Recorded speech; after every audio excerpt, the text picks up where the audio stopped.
Définitivement. Ouais. Fait que, tu sais, c'est un move stratégique.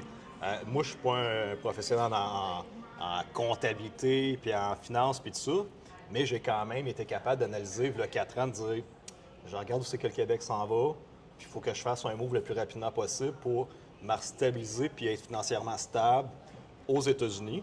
J'avais déjà anticipé que le monde allait déménager ici pour la liberté, pour les taxes, pour tout ce qui se passe sur la planète.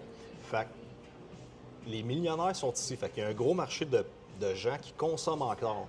La journée que la classe moyenne n'aura plus d'impôts puis de taxes municipales à payer, c'est des gens qui vont être dans un restaurant tous les soirs puis qui vont, ils vont consommer.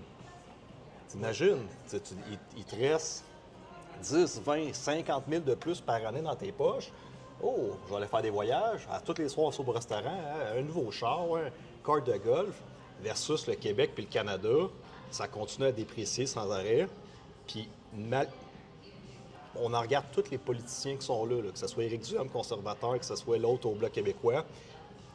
Si tu fais pas quelque chose de drastique, mais là, quand je dis drastique, c'est extrême, là, le Québec est foutu.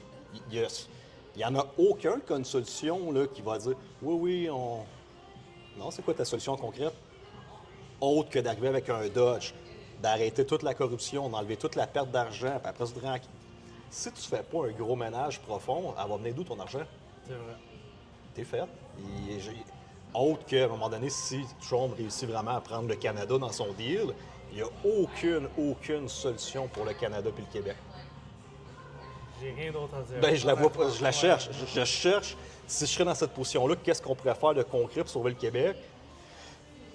C'est pour ça qu'on est ici. C'est pour ça qu'on est ici, puis